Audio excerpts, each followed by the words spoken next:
todos. Boa tarde. Para do seminário do cálculo 3, professor Alisson Santos. Nosso grupo aqui é composto por mim, pelo Basílio, pelo Pires, pelo Vitor Razia, pelo Fonseca e o Américo. Nosso tema é séries numéricas infinitas.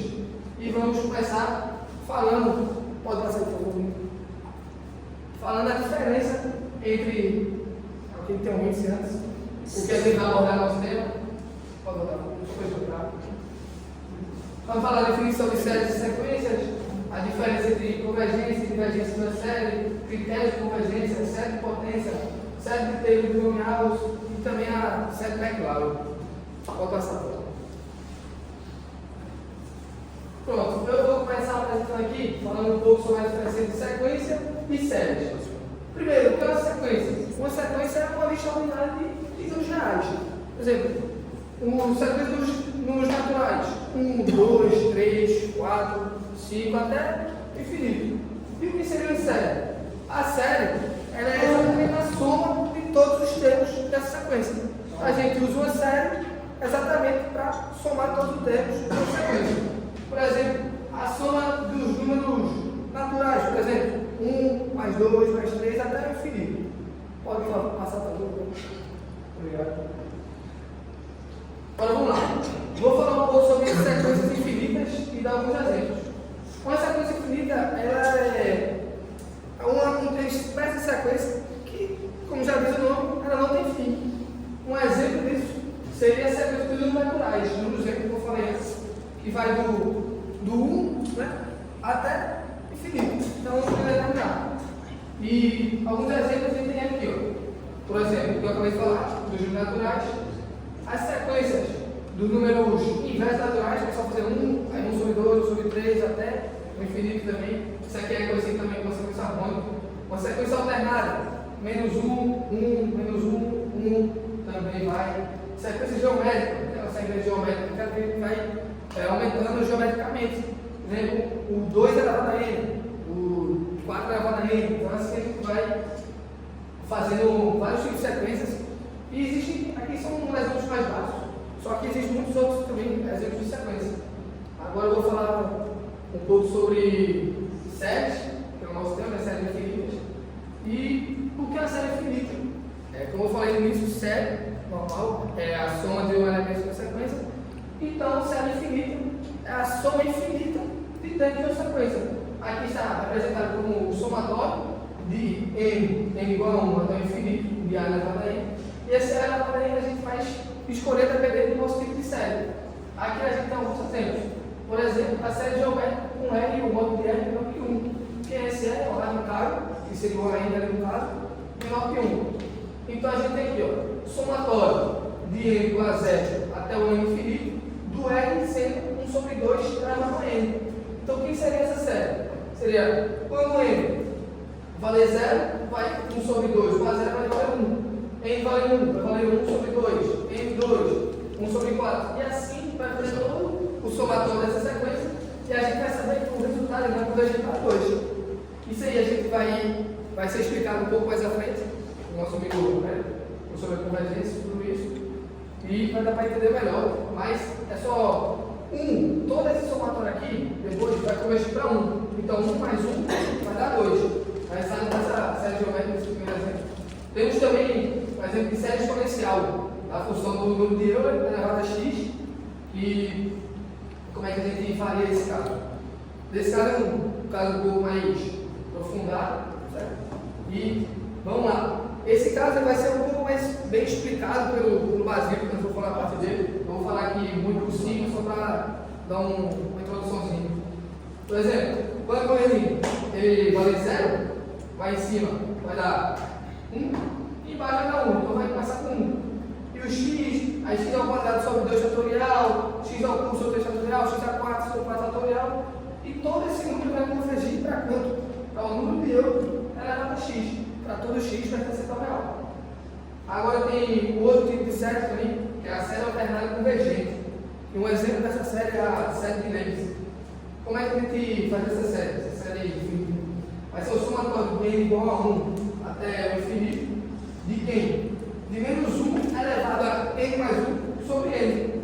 E esse aqui, você vai conseguir perceber que vai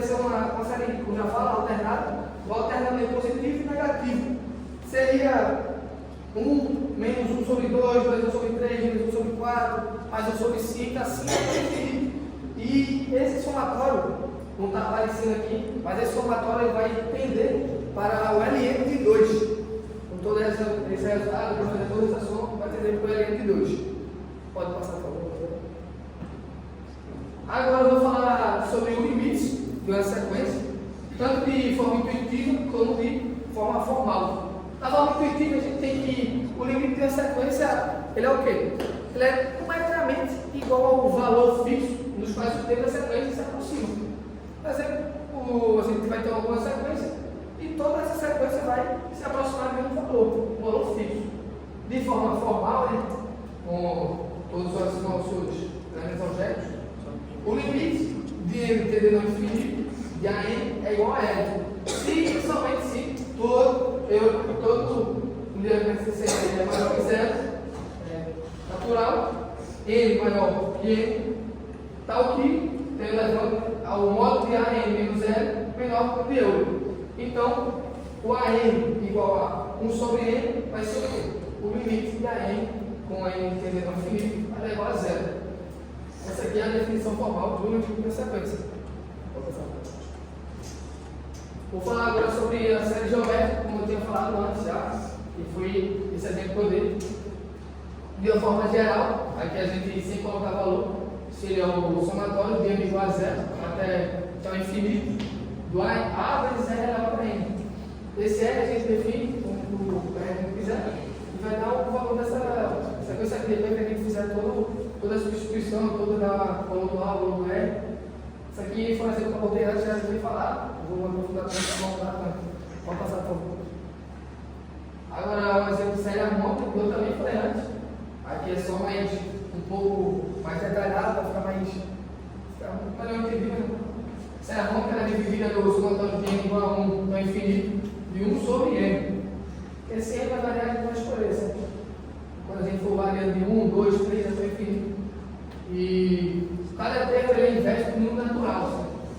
Os termos também tendem a zero, mas a soma toda ela vai crescer indefinitivamente. Ou seja, a série diverge. Isso sobre divergir, convergir, vai ser explicado um pouco mais à frente. Pode ficar tranquilo, não vou explicar assim. Agora, eu já falei sobre essa série, então vou passar adiante e passar a palavra agora para o Américo. Boa tarde a todos. Eu vou falar sobre a questão de convergência e divergência das séries. Bom, a gente pode dividir então as séries infinitas em dois grupos, os convergentes e os divergentes. Vou começar falando sobre os convergentes. A convergência de série acontece quando eu tiver, nesse caso vai ter um parâmetro inicial, né? Eu vou fazer o somatório dele até o infinito. Quando esse somatório tendendo ao infinito, começando de n igual a 1, tendendo ao infinito, esse somatório der um valor fixo, no caso, se eu chegar numa constante, eu vou dizer que essa série é convergente. Então, conforme eu for fazendo as semissomas, elas sempre vão ir tendendo ao mesmo valor, o valor fixo. Então, no exemplo de slide, se eu somar o 1 mais o meio, mais o quarto, mais o oitavo, fazendo isso infinitamente, eu vou achar que a série converte para um valor igual a 2. Então, eu fazendo o somatório dessas somas parciais, sempre vai chegar a um valor fixo, que não é o caso das séries divergentes. Nas séries divergentes, eu vou fazendo os somatórios parciais e eu vou perceber que eu não vou ir tendendo a um valor fixo. Pelo contrário, por conta de uma série que eu vou falar mais à frente, ela pode ir variando os sinais, então nunca vai chegar num valor fixo, ou eu posso não achar uma constante, né? Então, conforme as semissomas vão avançando, eu vou vendo que não vai tendo um padrão nelas. Quando isso ocorre, a gente está falando sobre uma série divergente. Aí, falando sobre mais um tipo de série, é as séries alternadas. O que acontece nas séries alternadas? Nelas, eu vou ter um critério de alternância. Normalmente é o valor de menos 1 elevado a n, ou menos 1 elevado a menos mais 1. Esse critério vai fazer com que a cada semissoma vá apresentando alternância no final.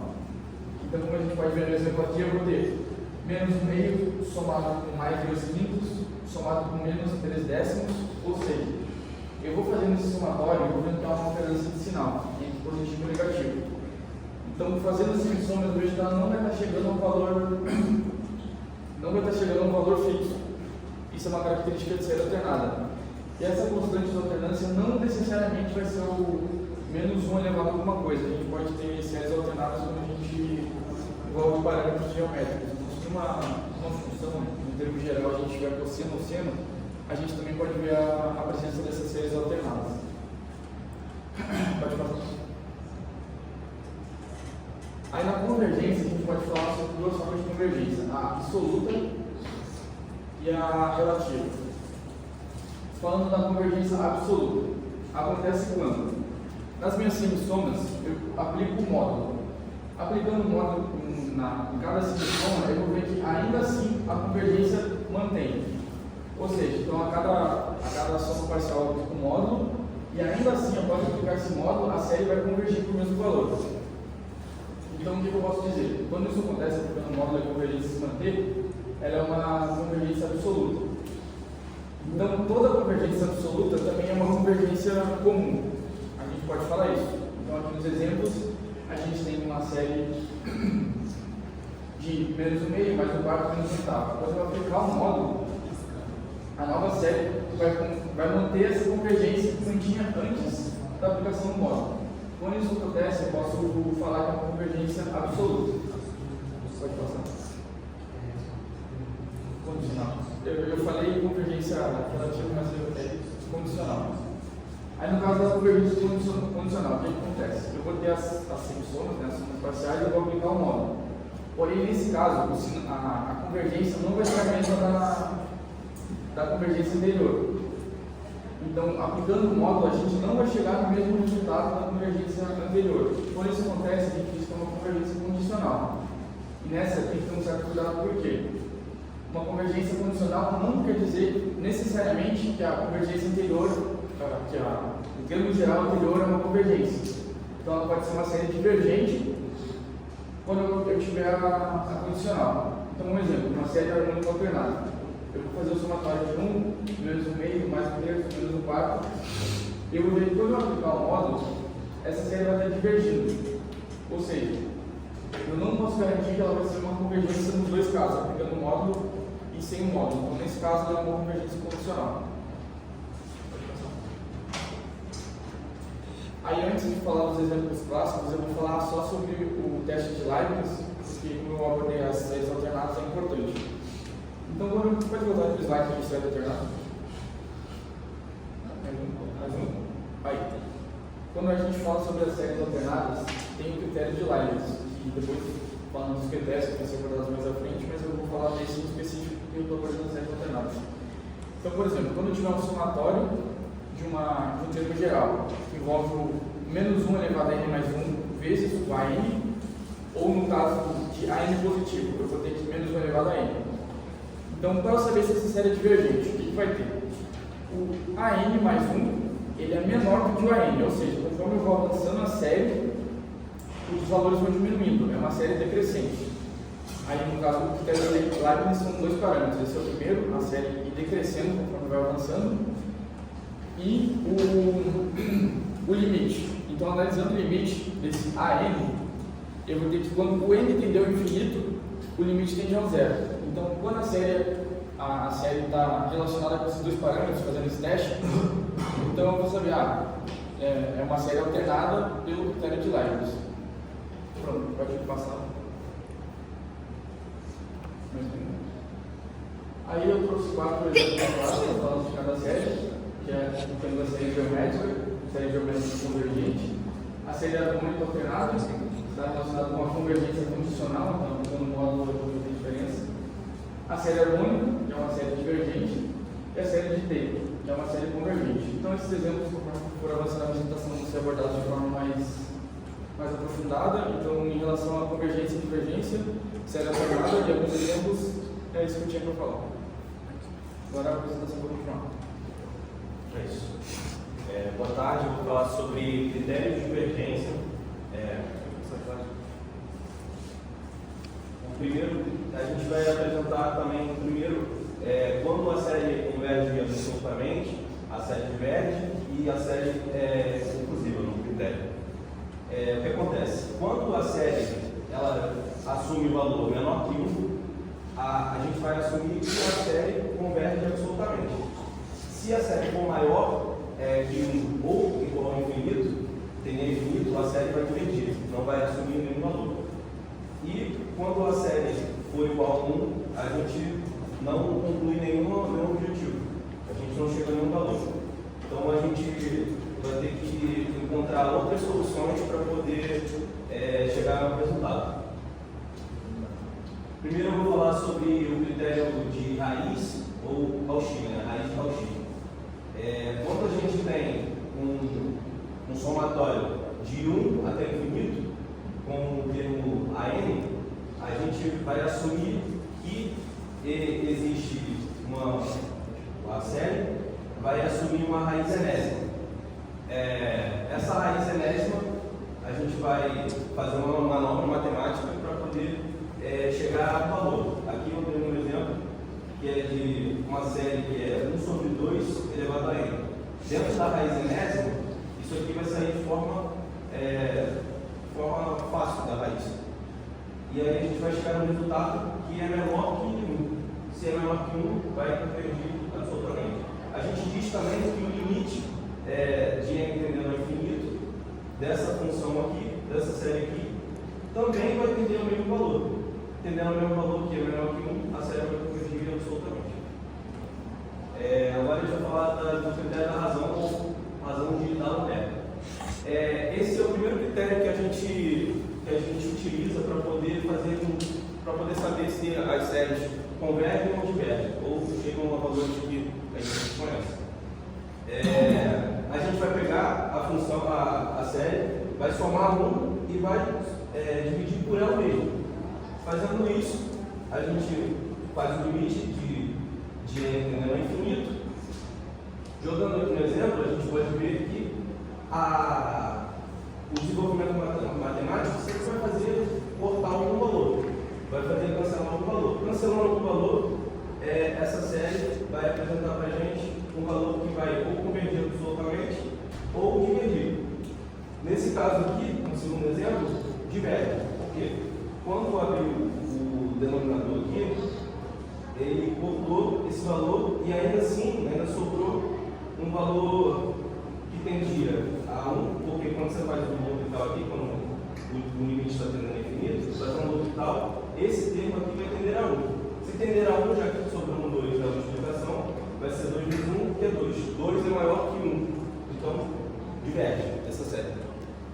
Agora a gente vai falar da comparação por limite, ou a comparação assintótica.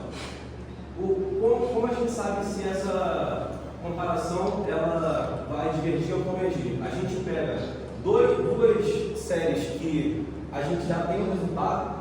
No caso, a gente tem uma série que a gente já tem o resultado e outra que a gente desconhece. A gente vai fazer a série assumir os mesmos valores e vai dividir uma pela outra. Imagina que a série AN, a gente não desconhece, não sabe se ela diverge ou se ela converge. E a série BN, a gente sabe que ela converge. Se eu dividir uma pela outra e fazer com que essa série assuma os valores parecidos, a gente pode assumir também que a N converge assim como BN. Pode trocar. Aqui está um exemplo de comparação por limite, né? Como eu falei, aqui a gente demonstrou que BN ele convergia e a N a gente dividiu um pelo outro. Fazendo isso, na verdade a gente demonstrou que BN divergia, e aí, como o BN divergia, fazendo o algoritmo aqui, demonstrou também que o AN também diverge. Agora, a comparação direta com valores positivos. Basicamente funciona da mesma forma, só que a gente não vai usar o limite para poder admitir isso. Só funciona para séries que têm os termos positivos. E aí vai funcionar da mesma forma, a gente vai comparar uma série com outra série. Se a gente sabe que a série converge, a outra série também vai convergir assumindo os mesmos valores positivos. Se a série for diverge, também vai divergir a outra série. E é isso que eu tinha para falar. Agora eu vou dar a continuação mais do quiz. Eu vou falar sobre critérios da integral.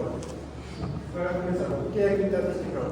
O critério da integral é uma ferramenta utilizada para determinar a convergência ou a divergência de séries numéricas com termos positivos.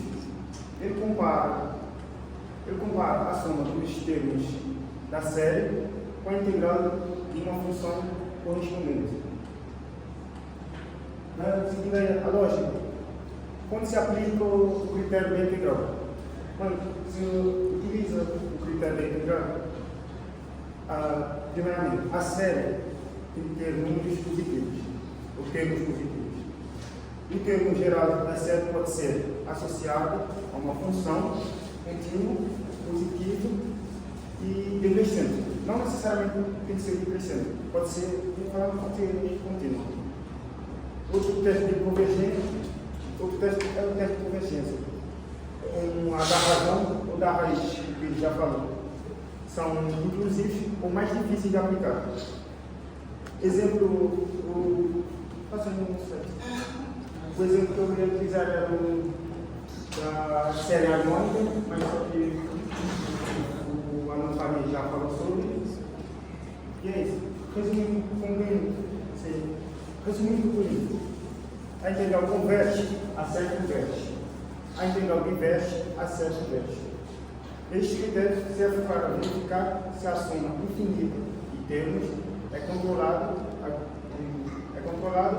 ou cresce sem limite, aproveitando a comparação com a integral de uma função mais fácil de analisar do que somar de uma termo. Vou passar a palavra para o Então tá, agora eu vou falar sobre a série de potências e vamos entender, primeiro o conceito inicial, o que é a série de potência.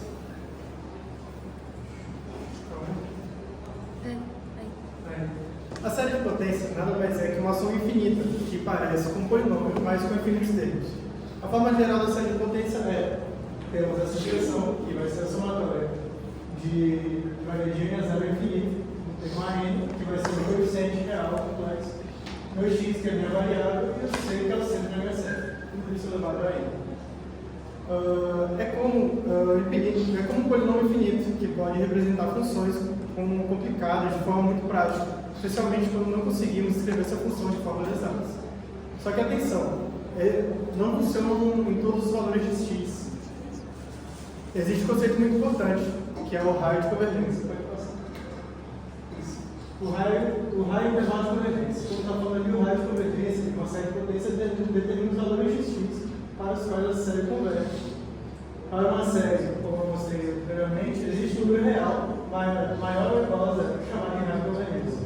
Tal que a série de convergência para todo x, com x menor que c, menor que l, e a série diverge para todo x menor que c, maior que l. E no ponto que se x menor que c igual a r, a convergência deve ser verificada caso a caso. E nas bordas desses intervalos, seja quando x não precisa testar separadamente a série, converge ou não. Para calcular o raio de convergência, usamos geralmente o teste da razão. E pode passar. Que nesse caso, aqui é o teste da raiz, o teste da razão e o teste da raiz. E temos que, como eu falei, quando R é igual a infinito, a série converge para todo x. Quando R é igual a zero, a série só converge para x igual a c. E se R é infinito, a série converge dentro do intervalo de c menor que R e c menor que R. É como se a gente pegasse uma reta e no centro dela tivesse o R igual a zero. Quando o R é igual a zero, é quando a minha série converge. Se eu estiver pegando todos os pontos dessa reta, vai ser como a série converge a infinito. E se eu tiver entre pontos específicos, a série converge dentro do intervalo finito.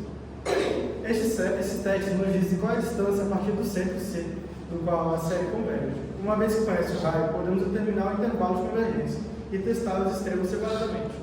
Como mencionei antes, quando calculamos o raio de convergência através do teste da raiz, por exemplo, se der um valor numérico, por exemplo, o valor numérico 2, temos que o raio de convergência é igual a 2. Se der o raio 0, o raio de convergência é infinito. Se der o infinito, o raio de convergência é 0. Meio que uma analogia.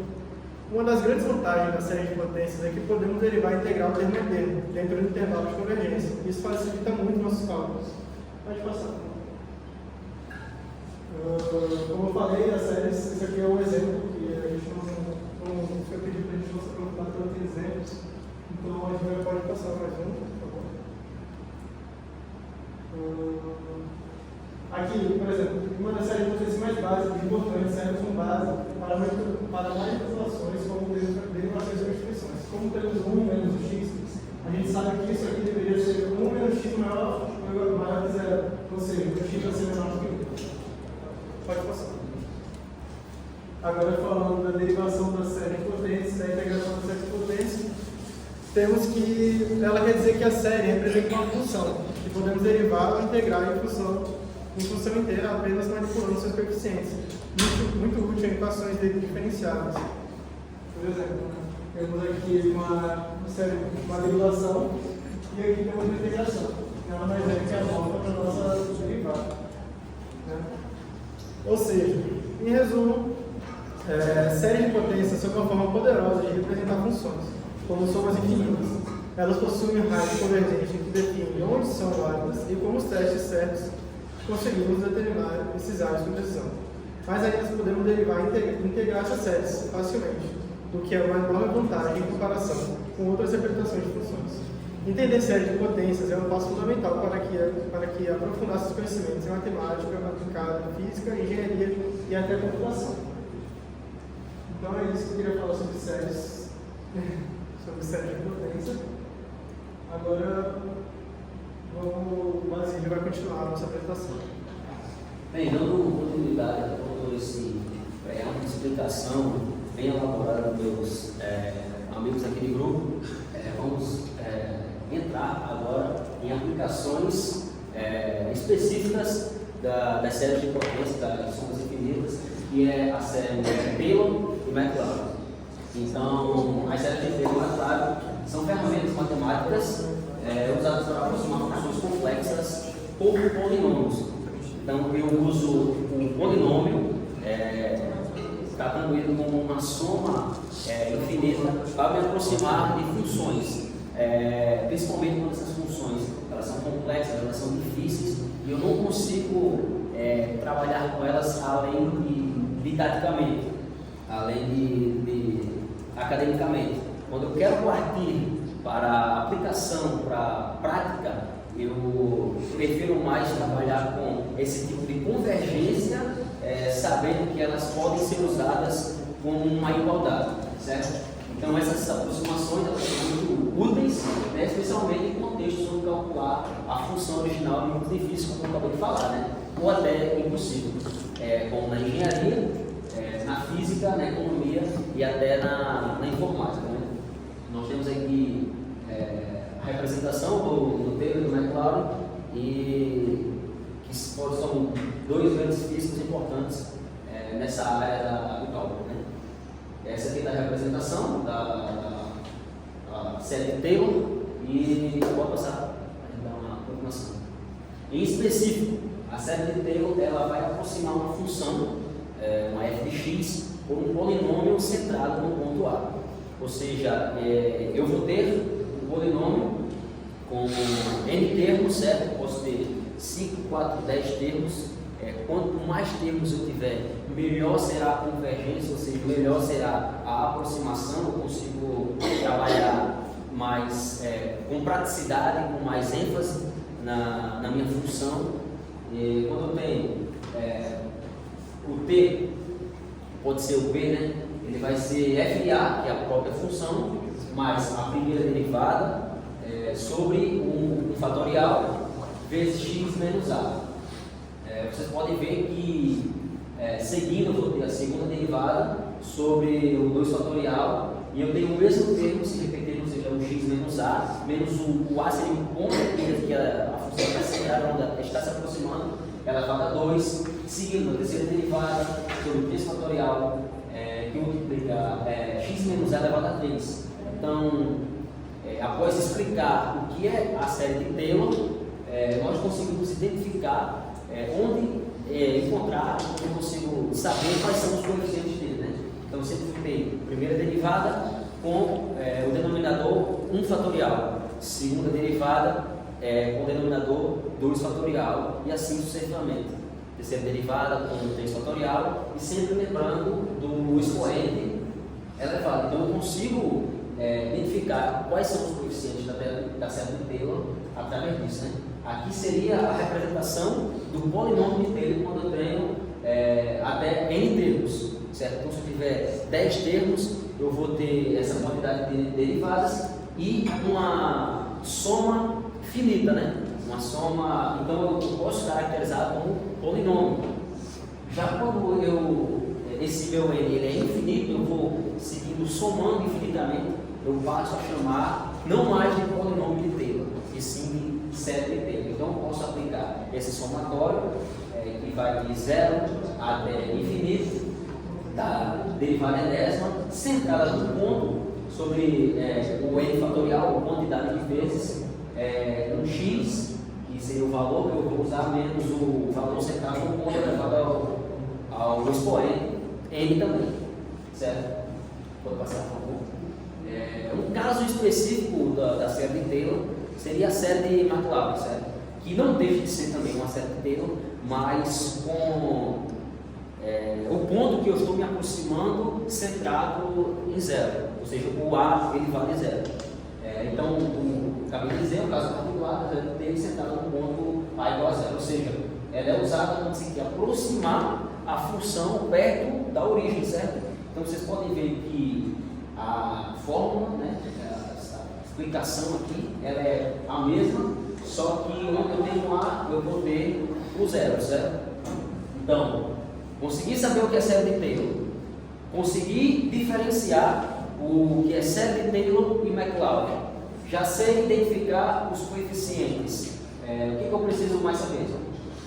Vou passar. Sei também que a série de Taylor, e no caso específico de McLaren, eu vou me aproximar geometricamente de uma função que é um pouco mais difícil. Onde eu poderia usar? Ou seja, se tiver uma função cosseno de x, como é esse exemplo aqui.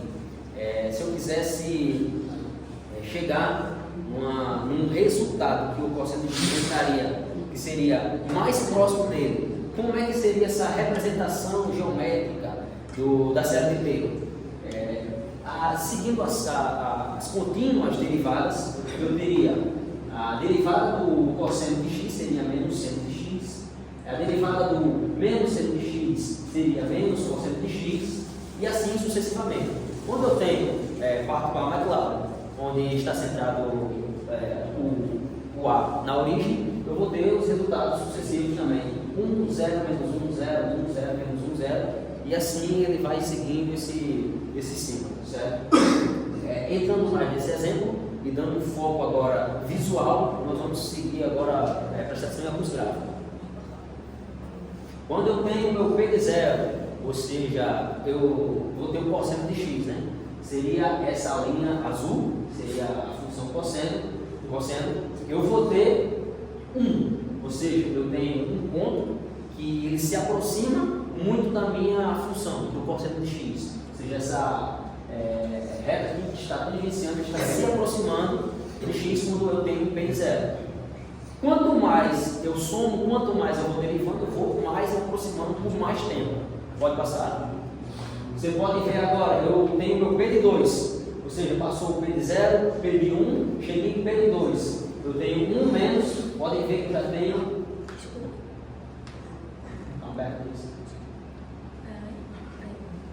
Mais um aqui. Esse? Aí. Isso. Eu vou ter já outro coeficiente, né? E eu vou, pode prestar atenção que eu vou me aproximando cada vez mais da forma da função. A função, lembrando que é azul, e a vermelha é o meu polinômio. Vocês podem ver que antes eu tinha só um ponto encostado nela. Agora eu tenho um intervalo de tempo maior e a função do polinômio está se aproximando, está se assemelhando com a função que seria um pouco mais difícil. Se eu continuar derivando, se eu continuar somando, será que eu consigo me aproximar mais? Vamos lá. Vocês podem ver que aproxima mais ainda, eu tenho mais tempo o meu polinômio encostado na minha função, ou seja, geometricamente ela está chegando cada vez mais, está se aproximando do formato geométrico da minha função original, que seria mais difícil. E ao passo que eu vou derivando e vou somando cada termo, eu vou tendo uma imagem, uma função cada vez mais próxima, uma convergência cada vez melhor. E em termos práticos, eu consigo aplicar essa soma polinomial como fosse a minha função. Na engenharia, na física, na informática, eu consigo aplicar esse tipo de exemplo, né? Pode passar. Trazendo mais um exemplo que o nosso colega aí, Farias, também trouxe, seria a função sendo E elevado a x, certo? Sabendo que a derivada de E elevado a x vai ser o próprio E elevado a x, e centrado com o x igual a zero, eu vou ter E elevado a zero, eu tenho 1. Partindo do ponto da nossa derivada, eu vou ter todos os meus coeficientes como 1. Pode passar. Eu trouxe um exemplo um pouco para a gente ver essa aproximação. Será que essa aproximação matematicamente, didaticamente, ela realmente existe? Então eu tenho minha função como E elevado a x, e sabendo que a derivada de E elevado a x também é o próprio E elevado a x, eu tenho que a função ela é igual à primeira derivada, que é igual à segunda, que é igual à terceira, assim sucessivamente. Se eu tenho meu x igual a zero, eu vou ter o E elevado a zero, que vai ser 1, ok? Então, eu peguei um exemplo com P de 6, certo? Seriam esses termos aqui somados com o x sendo zero. Eu vou ter 1, que é a própria função, certo? Mais x sobre 1 fatorial, vocês já estão conseguindo entender onde estão os coeficientes. X elevado a 2 sobre 2 fatorial, mais x elevado a 3 sobre 3 fatorial, até o 6, como eu falei, que é P de 6. Isso aqui, ele tem que convergir, ele tem que ser um valor muito próximo de E elevado a x, certo? Então, se eu pego o meu x igual a 2, será que esse valor realmente vai dar? Então, se vocês quiserem, pessoal, pode colocar na calculadora que E elevado a 2, vocês podem encontrar 7,389 e assim sucessivamente. Se eu trocar esse x aqui por 2, isso aqui tem que dar próximo, igual ou pelo menos muito próximo desse valor, de E elevado a 2, ok? Então, eu trocando, vou ter 1 mais 2 sobre 1 fatorial, mais 2 elevado a 2 sobre 2 fatorial, assim sucessivamente, até o 2 elevado a 6 sobre 6 fatorial. Jogando isso na calculadora, vocês encontraram aí. Encontrou aí, Bezerra? 7,355, ou seja, muito próximo, certo? Eu encontrei um valor aproximado. Ou seja, se eu continuar somando, derivando e somando, eu vou chegar cada vez mais perto desse valor aqui. E didaticamente e matematicamente, eu consigo trabalhar com essa soma polinomial para se assemelhar a uma função um pouco mais complexa, uma função exponencial, uma função cosseno, seno, que seja mais difícil, e em fins práticos também. Partindo para a série binomial, nós temos K, N a N, onde K fatorial vai ser K menos N fatorial vezes N fatorial, onde nós temos diretamente, vocês podem lembrar, quando estudar para ficar no concurso, probabilidade, né? Então, se eu for desenvolver esse termo aqui, eu vou sair com K vezes K menos 1, né, que seria o anterior, vezes K menos 2, assim até chegar em K menos N fatorial. Quando eu desenvolvo esse meu numerador, no denominador eu vou conseguir exemplificar, eu vou conseguir cortar o último termo, que vai dar o fatorial, e eu vou ter essa expansão aqui. Então, para que eu consegui usar? Justamente para melhorar a minha visão de alguns tipos de equações que sejam mais complexas. Também consigo trabalhar em alguns códigos com série binomial, como também até para provar a série de Taylor e a série de McLaren. Eu consigo usar a série binomial expandindo ela. Vou passar. E essas aplicações, como eu falei, desde o começo da apresentação, o pessoal está falando de convergência, divergência, eu estou chegando próximo, tão próximo que eu consigo igualar esses valores na prática. Então, aqui a primeira aplicação, ou seja, para que serve, seria uma aproximação aproximação numérica, né? Eu, por exemplo, eu consigo calcular valor de funções senos, cossenos, logaritmos com uma série infinita. Como também eu consigo fazer a resolução, né? Criar resolutivo de uma problemática de uma equação diferencial, usando soluções aproximadas, né? Como acabei de frisar várias vezes para vocês fiquem claros em relação a isso. Também com uma análise de comportamento das funções, né? Eu acabei de trazer alguns gráficos também para vocês verem que as funções elas podem se parecer, elas se chegam próximo dessas somas infinitas, e eu posso trabalhar com elas ou até em um determinado local como elas sejam iguais, como sejam idênticas, né? E como elas se comportam em um relacionado ponto, em um específico ponto. Como também em programações e simulações, que evitam cálculos complexos, substituindo funções por esses polinômios, né? Então eu consigo melhorar o funcionamento da minha máquina. Se vocês lembram, no ano passado a gente trabalhou com um código para explicar a teorema, e alguns computadores eles demoraram muito para dar o resultado. Então eu trabalhando com alguns polinômios, ele vai facilitar o cálculo da máquina para que eu consiga aliviar o sistema, né? Então, nós aqui trouxemos exemplos teóricos, práticos e didáticos que podem ser atribuídos tanto na nossa rotina acadêmica, na matéria de cálculo, de física, quem quiser fazer futuramente engenharia, e saber que essa disciplina é muito importante para nós na carreira mercante, como qualquer indivíduo no entendimento de como algumas coisas funcionam. Esse entendimento crítico desse ponto. Então, para finalizar, nosso grupo se despede, a gente agradece a atenção de todos, espero que vocês estejam bastante motivados para continuar o nosso semestre, e lembrando que o sucesso ele é integral dos diferenciais esforços que fazemos diariamente.